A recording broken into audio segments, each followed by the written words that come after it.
अस्सलाम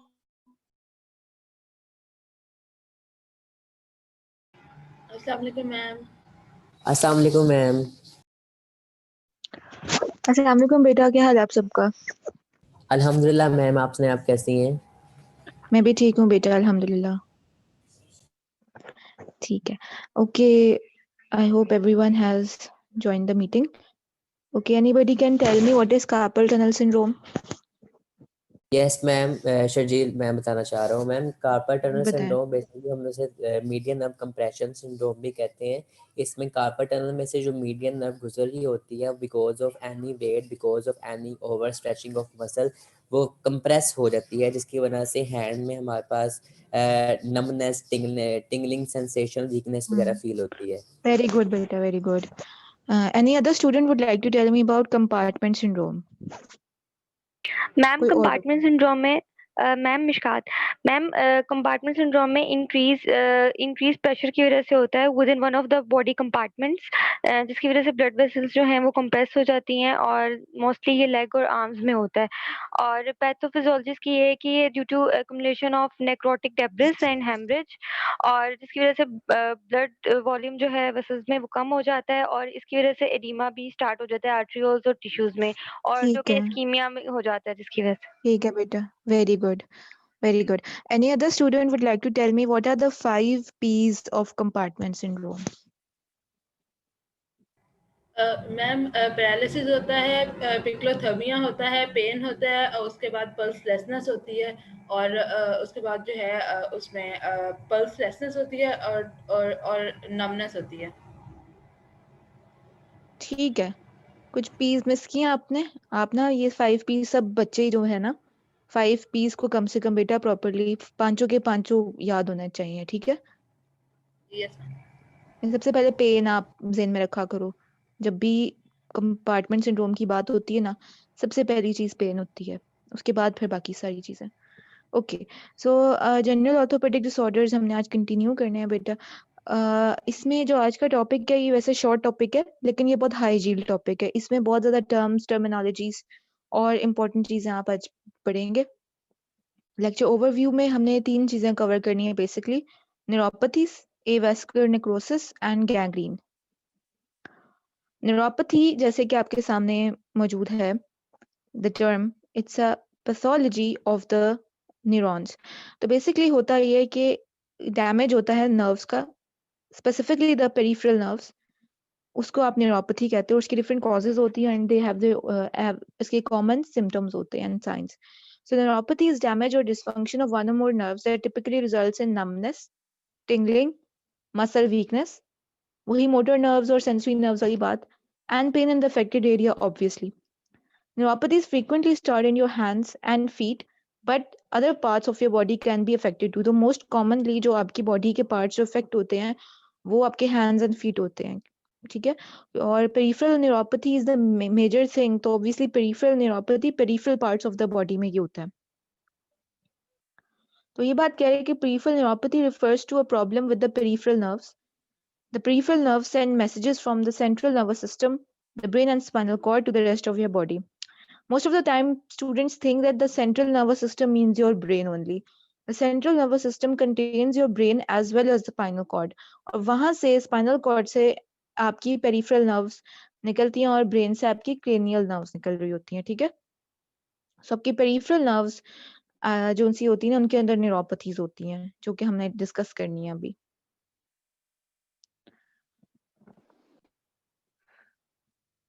सिम्टम्स बेटा क्या होते हैं पेरिफेरल न्यूरोपैथीज के? वो हैं टिंगलिंग एंड नमनेस, जो हमने इनिशियली बताए। जो भी एरिया जहाँ पे जिस नर्व की सप्लाई हो रही है, वो उस एरिया में अगर डैमेज होगा तो उस एरिया में आपको नमनेस एंड टिंगलिंग फील होगी। Pins and needles and hyper sensitivity. अक्सर आप लोगों ने ये एक्सपीरियंस किया होगा कि when you sit in a posture for too long, तो कहते हैं ना हाथ पैर सो गए हैं और सुइयां महसूस होती हैं हाथों के अंदर। इस चीज को आप पिन्स एंड नीडल्स सेंसेशन कहते हो। Have you ever experienced it? Obviously would have. Yes ma'am. Yes ma'am. तो वो होता है कि जब बहुत देर तक आप एक पोस्चर में बैठे रहते हो ना, तो बेसिकली नर्व के ऊपर इम्पिंजमेंट हो जाती है बोन की, बहुत देर तक बैठे रहने से, जिसकी वजह से उस एरिया में आपको जिसे कहते हैं सुन फील होता है, या फिर ये कहा जाता है कि पिंस टाइप फीलिंग फील होती है, वो ये वजह होती है। Obviously that is not neuropathy, मैं आपको फिजियोलॉजिकल एनिमल बता रही हूँ। न्यूरोपैथी में ये होता है कि नर्व का डैमेज की वजह से उस एरिया में ऐसे फील शुरू हो जाता है। तो this was just to correlate के कैसा फील होता है एक ऐसे इंसान को जो पेरिफेरल न्यूरोपैथी, बिकॉज जब आप किसी पोस्चर में होते हो तो वो किसी पोस्चर की मिसअलाइनमेंट की वजह से आपको होता है, लेकिन एक पेरिफेरल न्यूरोपैथी का बंदे को हर वक्त ये सेंसेशन वहां रहती है, या मोस्ट ऑफ द टाइम रहती है। हाइपर सेंसिटिविटी होती है इनिशियल जो स्टेजेस होती है ना, जब अभी डिजीज डेवलप होनी शुरू हुई है पेरिफेरल न्यूरोपैथी, तो इनिशियली हाइपर सेंसिटिविटी हो जाती है नर्व्स की। उनको पेन ज्यादा महसूस होती है, हाथ पैरों को कोल्ड और हॉट टेम्परेचर ज्यादा फील होते हैं। डिजीज की प्रोग्रेशन में पहले ये होता है, और जब आहिस्ता आहिस्ता डिजीज प्रोग्रेस करती है, जब लेटर स्टेजेस में जाती है, तब कंप्लीटली सेंसेशंस खत्म होनी शुरू हो जाती हैं। इनिशियली हाइपर सेंसिटिविटी, जैसे अक्सर आप लोगों को कहते हैं कि दांतों में हाइपर सेंसिटिविटी हो जाती है ड्यू टू जो नर्व्स होती हैं, वो उनकी एंडिंग्स होती हैं, वो हाइपर सेंसिटिव हो जाती हैं ड्यू टू इन एनामल। जब आपका नेल का उतरता है तो नर्व्स जो होती हैं वो डायरेक्ट इन कांटेक्ट आ जाती हैं टू द सराउंडिंग्स, तो जब भी आप कोई ठंडा या गर्म चीज बहुत खाते हैं तो वो लगती है, तो वो हाइपर सेंसिटिविटी वाली फीलिंग होती है जिसको कहते हैं।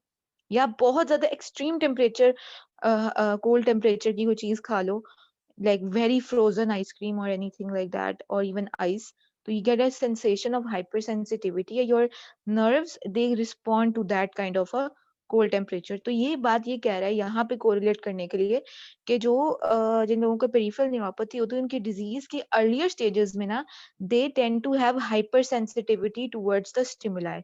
उनको पेन, टेम्परेचर के वेरिएशंस ज्यादा महसूस होते हैं compare to a normal person, और फिर डिजीज के प्रोग्रेशन के साथ साथ फिर वो कमी आती रहती है। इंक्रीज्ड पेन पहले महसूस होगी, ज़ाहिर है हाइपर सेंसिटिविटी डिजीज की अर्लियर स्टेजेस में ज्यादा है, और फिर आहिस्ता आहिस्ता इनएबिलिटी हो जाती है। Loss of ability to detect changes in heat and cold, ये डिजीज जब लेटर स्टेजेस में जाती है तब होता है। Loss of coordination and proprioception, क्योंकि आपको पता है कि आपके जो हैंड्स एंड फीट होते हैं, they have certain receptors that take information of the vibrations and the joint sense position. Basically जो प्रोप्रियोसेप्शन का जो लफ्ज है ना, इसका मतलब होता है जॉइंट सेंस पोजीशन।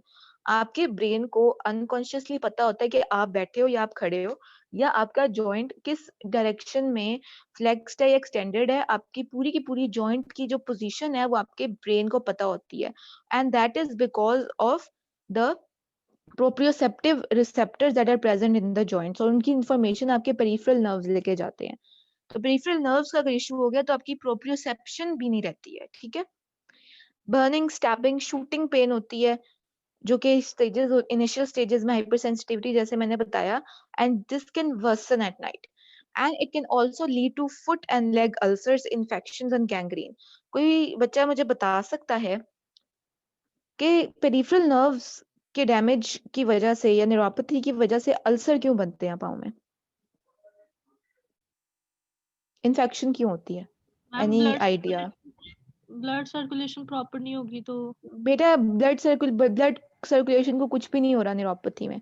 न्यूरोपैथी में नर्व्स अफेक्ट हो रही हैं, ब्लड को कुछ भी नहीं हो रहा। वैस्कुलोपैथी नहीं है, न्यूरोपैथी हो रही है। रीजन क्या हो सकती है आपके ख्याल में, इसके अलावा और क्या मैम रीजन मेरे हो ख्याल सकती में रीजन ये हो सकती है, फॉर एग्जांपल जब किसी एरिया, स्पेसिफिक एरिया की जो नर्व सप्लाई होती है ब्लॉक हो जाती है, तो वहाँ की जो मोटर मूवमेंट या सेंसेशन वगैरह होती है तो वो खत्म हो जाती है। तो जाहिर सी बात उस एरिया में प्रॉपर मूवमेंट नहीं होती, तो जब मूवमेंट नहीं होती तो वहाँ पे चांसेस हो सकते हैं इन्फेक्शन के। मूवमेंट की वजह से तो नहीं होता है बेटा।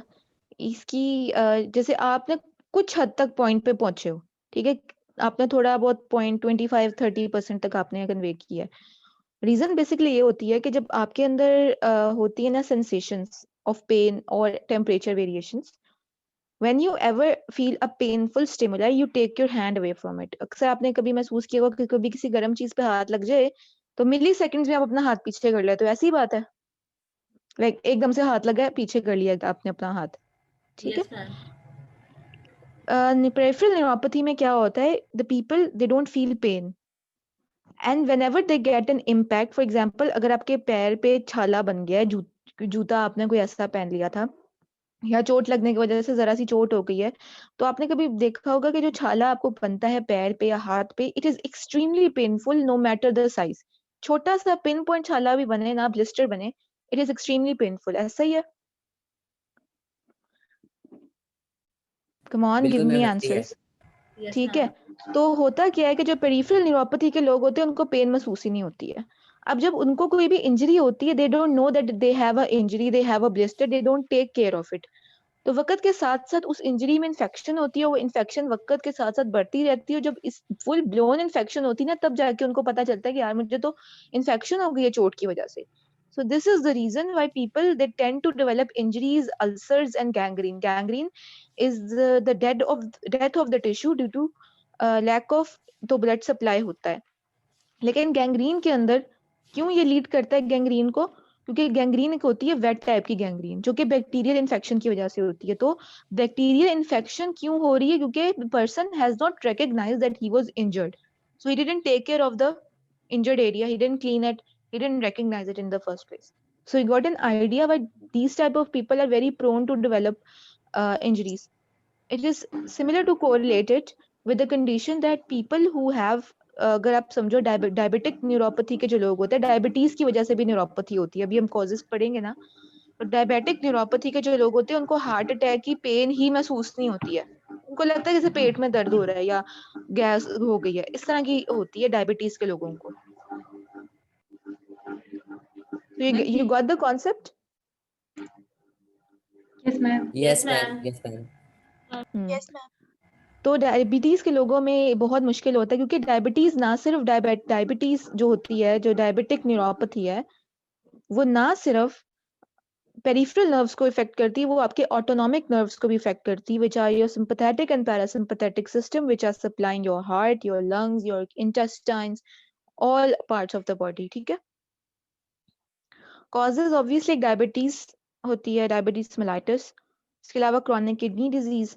क्रॉनिक किडनी डिजीज में क्यों होता है पेरिफेरल न्यूरोपैथीज और neuropathies in general? Because of the fact कि किडनी के ना काम करने की वजह से आपकी बॉडी में टॉक्सिन्स का लेवल रेज हो जाता है, और जब आपकी बॉडी में टॉक्सिन्स का लेवल रेज होता है तो toxins like urea, ammonia and so on, they tend to damage the nerves. ठीक है। इंजरीज की वजह से हो सकता है, इन्फेक्शन की वजह से न्यूरोपैथीज हो सकती है। And Guillain Barre syndrome. Guillain Barre syndrome के बारे में जस्ट एक हिंट दूंगी कि गिलेन बार सिंड्रोम में एंटीबॉडीज बन जाती हैं against the peripheral nerves and then they tend to destroy them. उसके अंदर फिर पेरिफेरल न्यूरोपैथी का एलिमेंट स्टार्ट हो जाता है। जी बेटा। मैम मैं एक और बात भी बतानी थी गुलन बारे सिंड्रोम के बारे में। ये एक ऑटो इम्यून डिसऑर्डर है और ये असेंडिंगली स्प्रेड करता है। You cannot say it like an autoimmune disorder. Basically, this is an exaggerated immune response.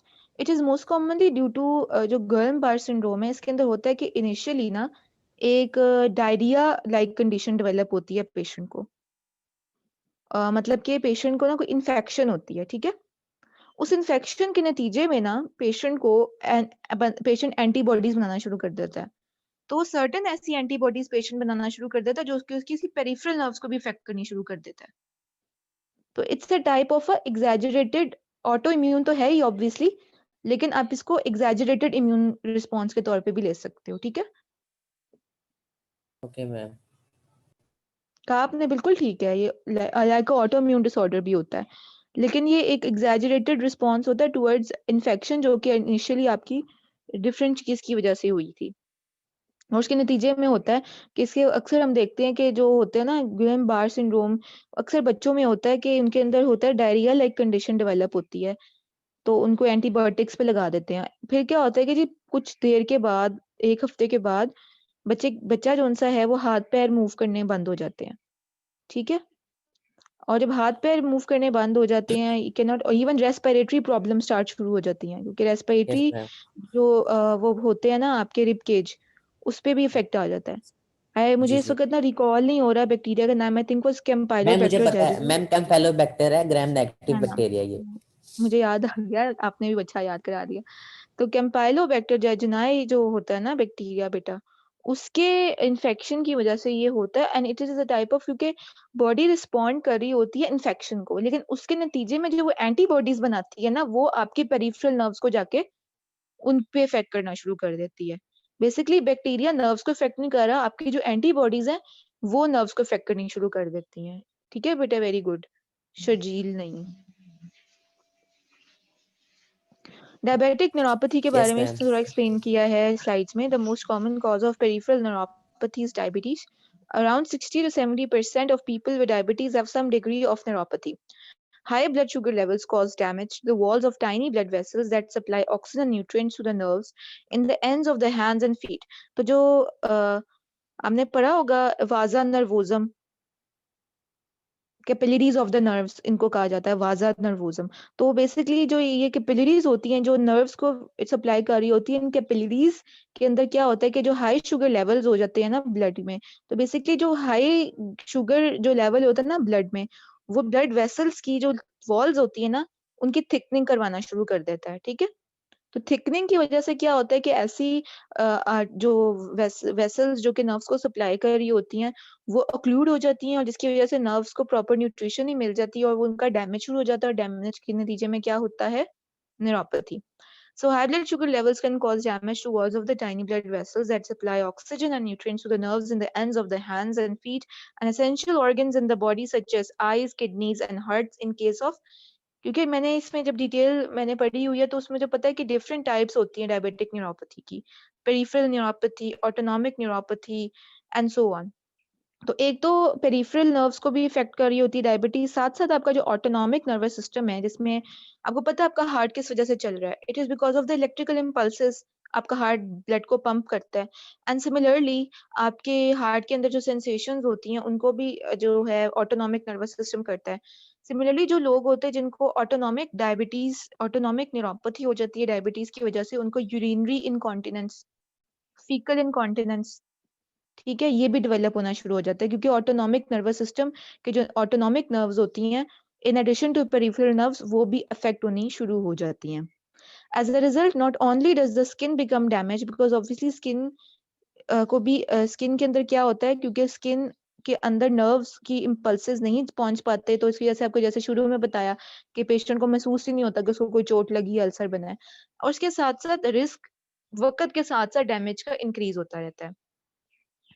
Treatment जो हम मोडालिटी यूज कर सकते हैं, तो नर्व डिकम्प्रेशन की, जो इस नर्व्स में के अंदर एडीमा है उनकी हम लैमिना को एक्सरसाइज करके उनका स्वेलिंग कम कर सकते हैं, बिकॉज एडीमा, क्योंकि अल्टीमेटली जब डैमेज शुरू होता है तो डैमेज के नतीजे में क्या होता है, नेक्रोसिस होता है उस एरिया का, तो उस एरिया में आप लैमिना को एक्सरसाइज करके उस एरिया की स्वेलिंग कम कर सकते हो।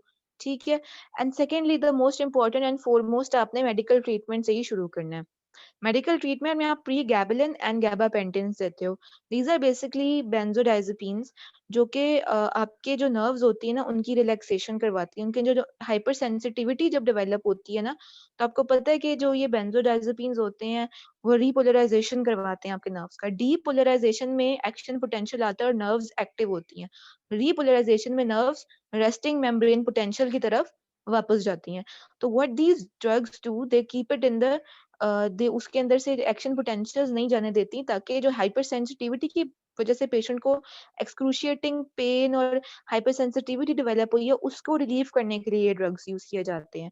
साइड इफेक्ट्स ऑब्वियसली जब बॉडी के अंदर डीपोलराइजेशन कम होगी और रीपोलराइजेशन ज्यादा होगी तो ऑब्वियसली वो आपकी ब्रेन में भी जाएंगे वो ड्रग्स, तो वहां पे ड्राउजीनेस, डिजीनेस होगी and swelling is a side effect too, because आपने बॉडी को एक्टिव स्टेट से रेस्टिंग स्टेट में डाल दिया, तो आपका ब्रेन के अंदर भी प्रॉपर एक्शन पोटेंशियल्स नहीं बनेंगे, तो आपको ड्राउजी फील होता है। एंड सिमिलरली एंटी डिप्रेसेंट्स देते हो because this is a debilitating disorder, patient is very much agitated, angry and depressed. जी बेटा, क्वेश्चंस कोई आ रहे हैं मुझे दो बच्चों के। अस्सलाम वालेकुम मैम। मैम आप बच्चों को अलाउ कर सकती हैं, वो वेटिंग बेटा में मैंने है। अलाउ कर दिया है। एक्चुअली पता है क्या है, मैं 1 मिनट के बाद ना एडमिट आते रहते तो मैं सबको एडमिट करती रहती हूँ, तो वो आहिस्ता से आहिस्ता एडमिट होते हैं, वो इनके इंटरनेट कनेक्शंस का इशू होगा कि वो आहिस्ता से ज्वाइन कर रहे हैं, मैं साथ साथ ही ठीक है, सबको ऐड कर रही हूँ। Thank you so much ma'am. ठीक है, ठीक है बेटा, आप अपना हैंड डाउन कर दो। अब नेक्स्ट जो हमने चीज बेटा पढ़नी है वो है avascular necrosis. Avascular necrosis basically bones की हम लोग उसके अंदर लेते हैं। बोन्स की होती है। Basically this term is use for bones. So अगर आप देखो इस टर्म को गौर से, it's a necrosis because of avascular causes. So avascular से मिला लॉस ऑफ ब्लड सप्लाई की वजह से जो नेक्रोसिस हो रहा है। So avascular necrosis the death of bone tissue due to lack of blood supply. इसको दूसरे लफ्जों में ऑस्टियोनेक्रोसिस कहते हैं, बोन की necrosis. Osteo means bone. Avascular necrosis can lead to tiny breaks in the bone and the bone's eventual collapse. The blood flow to a section of bone can be interrupted avascular necrosis की वजह से if the bone is fractured or the joint becomes dislocated. बेटा अपने mics को mute करो, मैं बार बार mute all करती हूँ लेकिन this interrupts me a lot. खुद ही म्यूट कर दिया करो।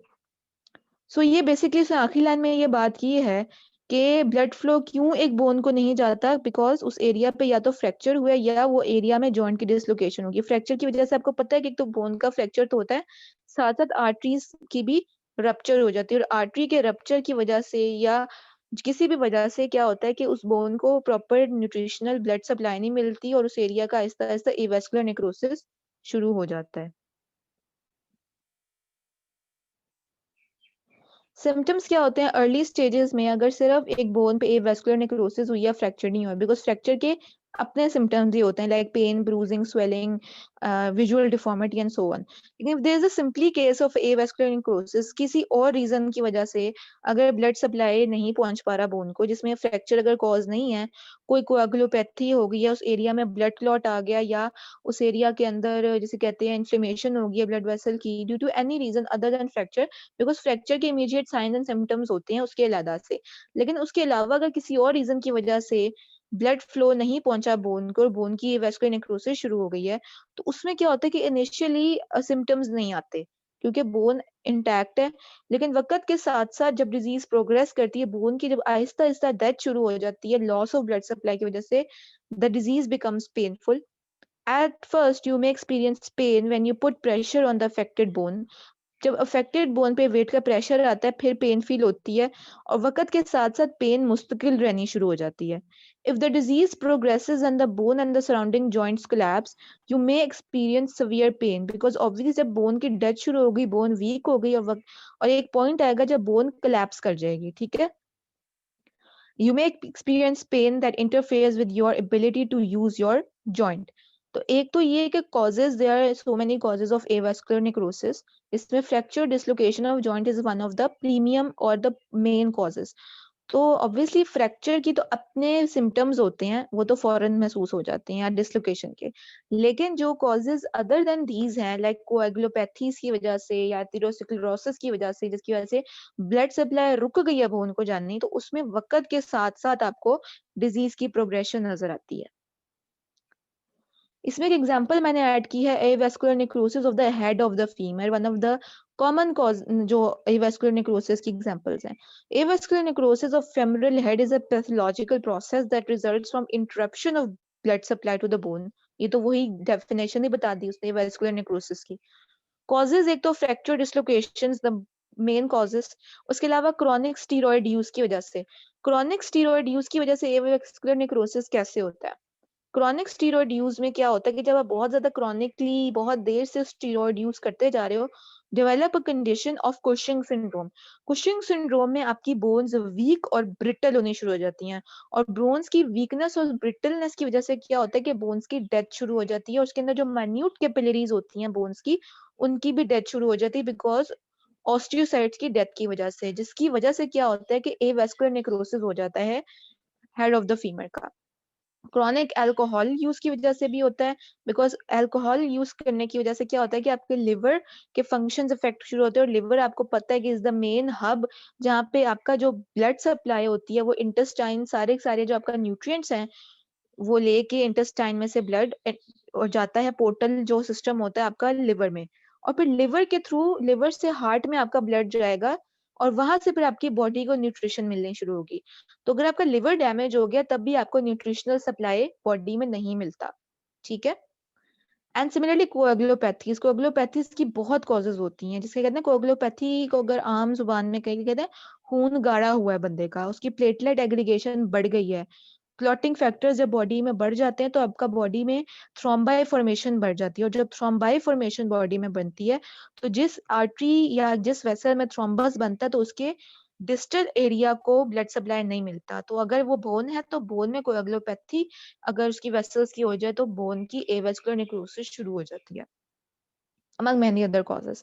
Avascular necrosis of the femoral head is a debilitating disease and is an important condition requiring healthcare professionals to be vigilant for its presentation.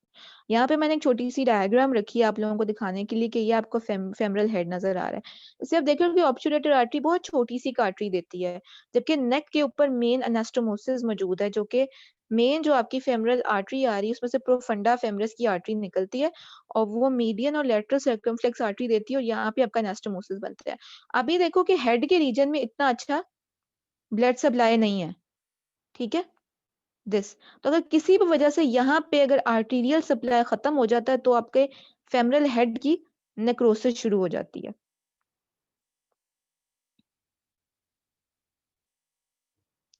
Got it. तो ये आपको image नजर आता है या आपको कि आप इसमें देखो कि एक तो बहुत ज्यादा ओपेसिटी बढ़ गई है और क्रैक्स आने शुरू हो गए हैं फेमरल हेड के अंदर, ठीक है, एवास्कुलर नेक्रोसिस शुरू हो गया।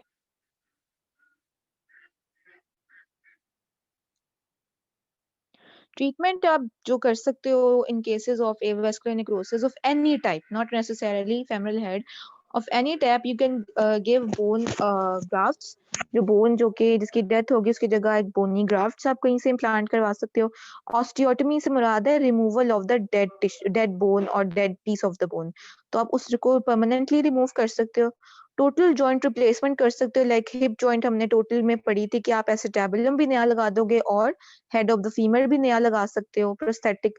एंड कोर डिकम्प्रेशन, जिस बोन के अंदर नेक्रोसिस शुरू हुई है उसके कोर में क्या होता है कि वहां पे नेक्रोसिस की वजह से स्वेलिंग होती है, तो आप उसके कोर में ड्रिलिंग करके स्वेलिंग को रिलीव करने की कोशिश करते हो, जैसे कंपार्टमेंट सिंड्रोम में आप फेशियोटमी करके, जैसे नर्व डिकम्प्रेशन में आप लैमिना को एक्सरसाइज करते हैं, इसी तरह बोन के अंदर जो स्वेलिंग है उसको कम करने के लिए आप बोन के कोर की डिकम्प्रेशन करते हो, ठीक है। Yes ma'am. आप लोग पेस रख रहे हो बेटा, साथ साथ चीजों की समझ लग रही है? Yes ma'am. Yes ma'am, yes ma'am. ठीक है बेटा, हमारा लास्ट टॉपिक है गैंग्रीन का। गैंग्रीन आई एम होपफुल कि आप लोगों ने पढ़ी होगी पैथोलॉजी में, थोड़ा बहुत आपको इसका आइडिया तो जरूर होगा। तो gangrene refers to the death of the body tissue due to either lack of a blood flow, या ब्लड फ्लो की वजह से डेड टिश्यू की डेथ होना शुरू हो जाना, या सीरियस बैक्टीरियल इन्फेक्शन की वजह से। Gangrene commonly affects the extremities, including your toes, fingers, and limbs, but it can also occur in your muscles and internal organs. So mostly gangrene आपके distal areas of the body को affect करता है, लेकिन ये आपके muscles और internal organs को भी affect कर सकता है. Gangrene is a condition that occurs when body tissue dies. It is caused by loss of blood flow, blood supply, और blood supply की loss भी किन वजहों से हो सकती है? Illness, injury और infection की वजह से. Finger, toes, and limbs are the most commonly affected parts of the body which are affected due to gangrene. But gangrene can also occur inside the body, which is the internal organs को भी affect कर सकती है, and muscles. There are different types of gangrene, and all of them require immediate medical attention. Causes क्या हो सकती हैं बेटा गैंग्रीन की? टॉप पे है डायबिटीज। अब डायबिटीज की वजह से हमने ऑलरेडी पढ़ा कि डायबिटीज की वजह से पेरिफेरल न्यूरोपैथी होती है, ऑटोनॉमिक न्यूरोपैथी होती है। तो ऑब्वियसली हो क्या रहा था कि नर्व्स को जो ब्लड सप्लाई दे रही होती हैं कैपिलरीज, उनकी हाई शुगर लेवल की वजह से थिकनिंग होती है।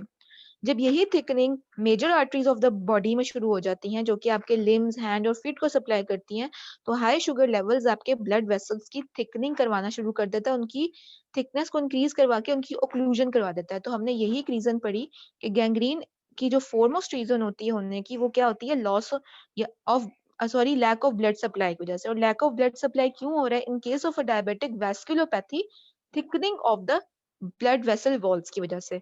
तो पहली रीजन ये है। Second, atherosclerosis. एथेरोस्क्लेरोसिस आपको इसका भी आइडिया होगा। एथेरोस्क्लेरोसिस इज अ कंडीशन जिसमें ब्लड वेसल्स की जो इनर मोस्ट लेयर होती है, जिसको इंटिमा लेयर कहते हैं, वहां पे कोलेस्ट्रॉल के प्लेक्स बनने शुरू हो जाते हैं, जिसको प्लाक भी कहते हैं, प्लेक या प्लाक, जो भी आप प्रोनाउंसिएशन रखना चाहो। तो कोलेस्ट्रॉल के जो प्लेक्स बनते हैं, उनकी वजह से क्या होती है कि उन कोलेस्ट्रॉल के प्लेक्स के ऊपर प्लेटलेट की एग्रीगेशन की वजह से थ्रोम्बस फॉर्मेशन होता है और एथेरोस्क्लेरोसिस होना शुरू हो जाते हैं। एडिरोमा जो बनता है, वो एडिरोमा बेसिकली उस कोलेस्ट्रॉल के प्लेक को कहते हैं जिसके ऊपर थ्रोम्बस फॉर्मेशन होती है। और स्क्लेरोसिस का मतलब क्या होता है? थिकनिंग। तो एडिरोमा की वजह से जो थिकनिंग हो जाती है ब्लड वेसल की इनर लेयर की, उसको एडिरोस्क्लेरोसिस कहते हैं। और ये किन कंडीशंस में होती है? जिन लोगों के अंदर कोलेस्ट्रॉल लेवल्स बॉडी में ज्यादा होते हैं, हाइपर कोलेस्ट्रोलेमिया के लोगों के अंदर। ठीक है। थर्ड कॉज हो सकती है आपके पास गैंग्रीन की peripheral artery disease. Peripheral artery disease एक बहुत वास्ट टॉपिक है जिसमें peripheral artery disease of the large vessels, medium size vessels, small size vessels. Large size vessel में मुझे याद है हमने joint cell temporal arteritis, टाकायासु arteritis पढ़ा था। मीडियम साइज के अंदर और डिफरेंट किस्मों के थे। और स्मॉल वेसल वेस्कुलाइटिस जो हम पढ़ते हैं पेरिफेरल आर्टरी डिजीजेस, वो और उसमें डिफरेंट टाइप्स की और आ जाती हैं। Wegener granulomatosis and so on. I hope आप लोगों ने पैथोलॉजी में पढ़ा हो, डिटेल में जानने की जरूरत नहीं है। बस इतना याद रखो, पेरिफेरल आर्टरी डिजीज बेसिकली वो कंडीशंस होती हैं जिसमें आपकी बॉडी की जो पेरिफेरल आर्टरीज होती हैं ना, जो आपकी बॉडी के peripheral areas like hand, limbs, feet को सप्लाई करती हैं, उन आर्टरीज के अंदर क्या होता है कि उनके अंदर इन्फ्लेमेशन की वजह से ब्लड वेसल्स की स्कारिंग होती है, और scarring of the blood vessels की वजह से उन आर्टरीज को जो डिस्टल ऑर्गन्स है उनकी परफ्यूजन नहीं होती, जिसकी वजह से गैंग्रीन डेवलप हो जाता है। स्मोकिंग की वजह से भी होता है, बिकॉज स्मोकिंग की वजह से एक वेस्कुलाइटिस होता है, इसको कहते हैं Buerger's disease. Buerger's disease smoking जो लोग करते हैं उनके अंदर होती है, तो उनके अंदर भी ये वेस्कुलाइटिस होता है, inflammation of the blood vessels. Inflammation आपको पता है अल्टीमेटली लीड करता है स्क्लेरोजिंग और स्कारिंग की तरफ। ओबेसिटी में ऑब्वियसली आपकी बॉडी में हाइपरलिपिडीमिया होता है, हाइपर कोलेस्ट्रोलीमिया होता है, hyperlipidaemia and hyper cholesterolemia atherosclerosis करवाती है। Raynaud's phenomena. Raynaud phenomena is a condition in which the blood vessels that supply the skin become intermittently narrowed. Raynaud phenomena आप लोगों को अगर याद हो तो ये होता है कि जो आपके पेरिफेरल जो होती है ना आर्टरीज और कैपिलरीज, उनके अंदर क्या होता है कि वो वेजो कंस्ट्रिक्ट करती हैं और आपको कलर चेंजेस नजर आते हैं आपके हाथों के स्किन के ऊपर। तो इनिशियली क्या होता है, जब वेजो कंस्ट्रिक्शन होती है तो हाथ वाइट हो जाते हैं, ब्लांचिंग होती है। और जब वेजो कंस्ट्रिक्शन की वजह से डिऑक्सी हीमोग्लोबिन का लेवल जब बॉडी में बढ़ता है तो फिर वो नीली पड़ जाती हैं उंगलियां। और नीली पड़ने के बाद जब वापस परफ्यूजन दोबारा वापस आती है तो उंगलियां लाल होती हैं। तो ये व्हाइट, ब्लू और फिर रेड, ये कलर प्रोग्रेशन आपको रेनॉल्ड फिनोमेना में नजर आता है। दिस इज अ कंडीशन जिसमें इंटरमिटेंटली आपके वेसल्स नैरो होती हैं। रेनॉल्ड फिनोमेना या तो प्राइमरी हो सकता है, प्राइमरी में कोई कॉज नहीं होती है, और सेकेंडरी होता है। Secondary it is as a result of Raynaud phenomena, as a result of ये होता है autonomic diseases such as systemic lupus erythematosus की वजह से होता है, या exposure to extremely cold temperatures. Basically वो होता है कि ये कि जब आप एक फिजियोलॉजिकल फिनोमेना होता है कि जब आप गर्मी जब बॉडी का जो आउटर एनवायरनमेंट है अगर वो बहुत ज्यादा गर्म हो ना, तो आपकी बॉडी की जो ब्लड वेसल्स होती है ना, क्यूटेनियस ब्लड वेसल्स, वो डायलेट करती हैं, वेजो डायलेशन होती है। दैट इज व्हाई आपकी फेस और बहुत ज्यादा फ्लश हुआ होता है, रेड हुआ होता है in cases of hot and humid weather, because आपका वेजो डायलेशन हो जाता है in cases of hot and humid weather, ताकि बॉडी अपनी हीट को बाहर निकाल सके बॉडी से। In cases of cold weather आपके जो क्यूटेनियस ब्लड वेसल्स हैं वो वेजो कंस्ट्रिक्ट कर जाती हैं ताकि टेम्परेचर के लॉस को कम से कम रखा जाए। तो रेनॉल्ड फिनोमेना होता है जो ड्यू टू कोल्ड, वो होता है इस वजह से बिकॉज कोल्ड टेम्परेचर्स आपकी जो क्यूटेनियस वेसल्स हैं उनके अंदर वेजो कंस्ट्रिक्शन करवाती हैं। तो अक्सर ये लड़कियों के अंदर मोस्ट कॉमनली होती है Raynaud phenomena. Most commonly it occurs in girls, कि अक्सर क्या होता है कि जब बहुत ज्यादा ठंडे टेम्परेचर में आप देखोगे आपकी हाथों की उंगलियां नीली पड़ती हैं। कभी किसी ने महसूस किया? नीली हो जाती हैं, पहले व्हाइट होती हैं यस फिर मैम। नीली पड़ जाती हैं और फिर वो एकदम से वापस लाल हो जाती हैं। तो दिस इज रेनॉल्ड फिनोमेना। कुछ केसेस में क्या होता है, यही फिजियोलॉजिकल जो आपका फंक्शन है ये ओवर एग्जैजरेट होता है, जिसकी वजह से क्या होता है कि वेजो कंस्ट्रिक्शन इतनी देर के लिए हो जाती है कि हाथों के अंदर ऊपर अल्सर या फ्रॉस्ट बाइट बनना शुरू हो जाता है। फ्रॉस्ट बाइट फिर इस चीज को कहते हैं कि एक्सट्रीमली कोल्ड टेम्परेचर में अगर बहुत देर से आप बैठे रहो तो फ्रॉस्ट बाइट क्या होता है कि उस एरिया की जो फिंगर टिप्स होती हैं उनके अंदर एरियाज की डेथ शुरू हो जाती है और वहां पे फ्रॉस्ट बाइट बनने शुरू हो जाते हैं। तो कॉन्सेप्ट समझ में आया आप लोगों को रेनॉल्ड फिनोमेना का? Yes ma'am. Yes ma'am. ठीक है। मैम यस क्या इससे मैम। इचिंग भी हो सकती है? इचिंग हाँ बेटा, या इचिंग इचिंग नहीं हो। बेसिकली आप ऐसा कहो कि एक ना सेंसेशन ऑफ अनईज और डिस्कम्फर्ट डेवलप हो जाता है, ठीक है। वो डिस्कम्फर्ट क्यों होता है? क्योंकि उस एरिया के अंदर ब्लड सप्लाई नहीं जा रहा होता, तो बॉडी आपकी रिस्पॉन्ड कर रही होती है डिस्कम्फर्ट के, मुझे ब्लड नहीं मिल रहा, उस एरिया के अंदर डिस्कम्फर्ट शुरू हो जाता है। डिस्कम्फर्ट अब हमारे सब्जेक्टिव परसेप्शन होता है कि कुछ लोगों को वो पेन के तौर पे फील होता है, कुछ लोगों को वो इचिंग के तौर पे फील होता है, एंड वेरीज, ठीक है। और लास्ट जो कॉज है बेटा जो गैंग्रीन की हो सकती है वो है weaken immune system. Weaken immune system में body is more prone to have bacterial infections.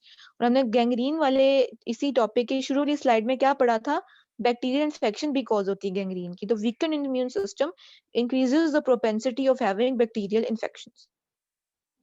Types क्या होते हैं गैंग्रीन की? Dry gangrene. Dry gangrene is characterized by dry and shriveled skin ranging in color from brown to purplish blue or black. Dry gangrene में develop slowly, ये slowly develop होती है। और dry gangrene किस वजह से होती है? लैक ऑफ ब्लड सप्लाई की वजह से।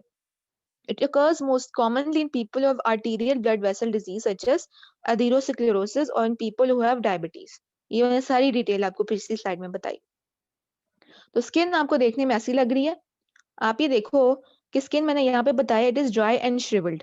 एक तो ड्राई होती है और श्रिवल मतलब खिंची हुई, आपस में जैसे कहते हैं ना कि ड्राई होती है और खिंची खिंची स्किन बन जाती है, बिल्कुल इस पाँव के अगर आप देखो तो dry and shrivelled skin that जिसमें कलर चेंजेस होते हैं। कोल्ड एंड नमनेस, बिकॉज आपकी जो होती हैं यही ब्लड वेसल्स जिनकी जिनकी लैक ऑफ ब्लड सप्लाई की वजह से गैंग्रीन टिश्यू को हो रहा है, इन्हीं ब्लड जो वेसल्स की ओक्लूजन की वजह से भी न्यूरोपैथी होती है।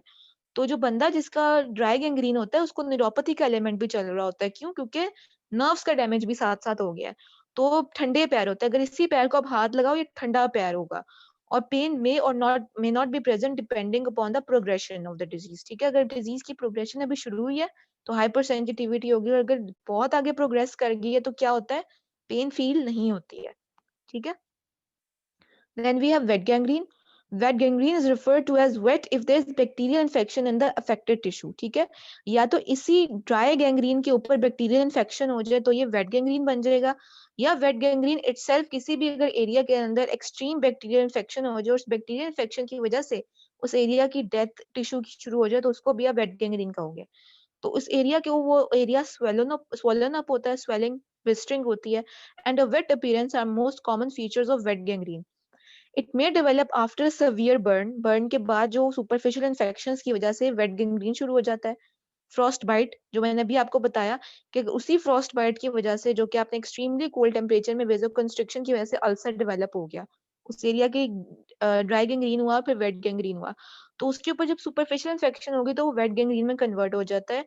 और इंजरी के ऊपर भी अगर इन्फेक्शन हो जाए तो उस एरिया की वेट गैंग्रीन शुरू हो सकती है।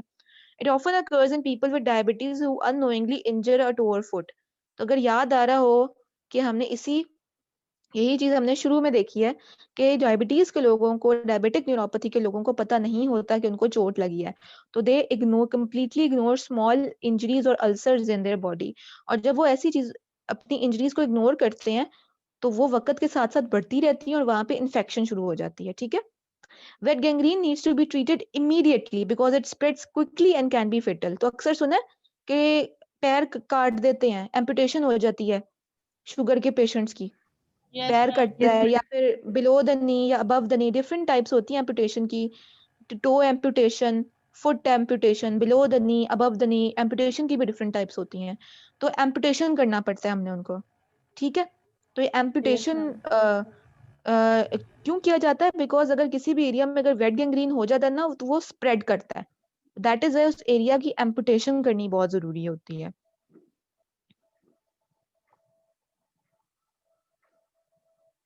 तो आप ये फिगर को देखो, don't get very scared because of it, और जिसे कहते हैं ना मेडिकल प्रोफेशनल्स और people need to see these kind of images to appreciate them. अच्छा देखो कि इसके अंदर एक एलिमेंट तो चल रहा है गैंग्रीन का, और साथ साथ वेट क्यों कह रहे हैं? बिकॉज इसमें देखो कि स्मॉल स्मॉल ब्लिस्टर्स है, ठीक है, और साथ साथ इन्फेक्शन हुई है। ग्रीनिश जो एलिमेंट है ये आपको पस नजर आ रही है, तो बैक्टीरियल इन्फेक्शन है। तो ये क्या है बेटा? ये वेट गैंग्रीन है। ये ड्राई है क्योंकि इसमें भी इन्फेक्शन आपको विजिबल कोई नजर नहीं आ रही, और ये क्या है? ये है वेट गैंग्रीन। इसमें गैस गैंग्रीन एक थर्ड टाइप होती है गैंग्रीन की, gas gangrene affects deep muscle tissue. Skin may become pale initially and then evolve to grey or purplish red color. ये changes होती है नेक्रोटिक टिश्यू की, कि initially वो pale होगा, फिर blue, red, purplish इस तरह का होता है. A bubbly appearance to your skin may become apparent, and the affected skin may make a crackling sound when you press on it because of the gas within the tissue. तो basically gas gangrene, जैसे कि नाम है gas gangrene है, तो आपको skin के ऊपर बड़े बड़े बबल्स नजर आते हैं, और जब आप ऐसी स्किन को प्रेस करते हो तो आपको ऐसी फीलिंग्स आती हैं जैसे बबल्स की क्रैकिंग हो रही है. कभी किसी ने बबल शीट को किया प्रेस, तो बबल शीट्स के ऊपर वो बबल्स बने होते हैं, and you press them and you get a crackling noise. ऐसे लोग शौकिया बबल शीट्स, शौकिया हम करते हैं इसको ना प्रेस है. तो वो बिल्कुल ऐसी स्किन के जब आप टच करते हो ना, ऐसी स्किन को, ऐसी स्किन को जब आप टच करते हो तो ऐसी क्रैकलिंग नॉइज फील होती है. तो मेजर जो बैक्टीरिया होता है जो अफेक्ट करता है जो होता है गैस गैंग्रीन का, वो होता है क्लोस्ट्रीडियम परफरेंजेंस. ठीक है, which develops in an injury, या तो इंजरी वाले एरिया में ऐसी बैक्टीरिया की इन्फेक्शन हो जाए, या सर्जिकल वुंड में हो जाए जिसमें ब्लड सप्लाई डिप्लीट हो जाती है. तो गैस गैंग्रीन की वजूहात ये होती है. इस लिम्ब को अगर आप गौर से देखो तो इस लिम्ब को आप देखोगे पर्पलिश ब्लूइश चेंजेस आए हुए स्किन के ऊपर, और बड़े बड़े बबल्स बने हुए हैं. ये बबली अपीयरेंस है, टिपिकल साइन है ये गैस गैंग्रीन को. और ऐसी स्किन को जब आप टच करोगे तो आपको क्रैकलिंग नॉइज एक तो महसूस भी होगी, फीलिंग होगी, और नॉइज भी आपको आएगी. ये लास्ट स्लाइड है, इसमें बेटा बेसिकली स्पेशलाइज्ड टाइप्स बताएंगे गैंग्रीन की जो आपको पता होनी चाहिए. इंटरनल गैंग्रीन, जैसे कि इंटरनल से नाम से पता चल रहा है, ये इंटरनल ऑर्गन्स की गैंग्रीन होगी, which affects one of more of your organs such as your intestines, gallbladder, appendix. This is known as internal gangrene. Fournier gangrene involves the genital organs. तो genital organs की अगर gangrene होगी तो उसको Fournier's gangrene कहते हैं. Men are more commonly affected than women, but women can also develop this type of gangrene as well. Usually due to urethral injuries या anal canal की इंजरीज या जेनिटल एरिया में कहीं भी इन्फेक्शन हो जाए और वक्त के साथ साथ इतनी बढ़ जाए कि उस एरिया की गैंग्रीन शुरू हो जाए, तो उसको फोर्नियर गैंग्रीन कहते हैं. तो सिंपल याद करो, फोर्नियर गैंग्रीन जेनिटल ऑर्गन्स की गैंग्रीन को कहते हैं. स्पेशलाइज नाम दे दिया गया एक स्पेसिफिक एरिया को. Last type is the progressive bacterial synergistic gangrene, जिसको दूसरी जुबान कह रहे हैं, दूसरे अल्फाज में Melanese gangrene भी कहते हैं. तो Melanese gangrene is a rare type of gangrene, typically occurs after an operation, with painful skin lesions developing 1 to 2 weeks after the surgery. तो एक स्पेशल किस्म की गैंग्रीन है जो सर्जिकल ऑपरेशन के बाद ही होती है, उसके 1 से 2 हफ्ते के बाद होती है. और इसमें साइनर्जिस्टिक बैक्टीरियल इन्फेक्शन होता है, मतलब एक या दो से ज्यादा बैक्टीरिया इफेक्ट कर रहे होते हैं और वो एक दूसरे को साइनर्जिस्टिक इफेक्ट देते हैं, मतलब कि एक दूसरे के साथ मिलके वो एक दूसरे की एक्टिविटी को बढ़ा रहे होते हैं. और ये बहुत ज्यादा एक तो जिसे कहते हैं डेंजरस कंडीशन होती है और बहुत रेयर भी होती है. इसको मेलेनीज गैंग्रीन कहते हैं. ठीक है बेटा, thank you very much. If you have any question you can ask me, and otherwise if you don't have we can end the session. Any questions? No ma'am, समझ आ गई है, थैंक यू. ठीक है बेटा, कोई आप लोगों को चीज मुश्किल तो नहीं लग रही, मुझे बता दो, because I know it is थोड़े ज्यादा ही टर्म्स एंड टर्मिनोलॉजीज हैं, बट सिंस आप लोग अब एक ग्रेजुएटिंग बैच हो आप, तो आप लोगों को ना लाइक ये चीजें जो क्लिनिकल कोरिलेट्स है ना, ये पता होने बहुत जरूरी होते हैं. तो अगर कोई चीज मुश्किल तो नहीं लग रही आपको अभी तक किसी भी स्लाइड या टॉपिक के अंदर? नो मैम, मुझे तो फिलहाल नहीं लगी. ठीक है बेटा, thank you very much. Okay, Allah Hafiz.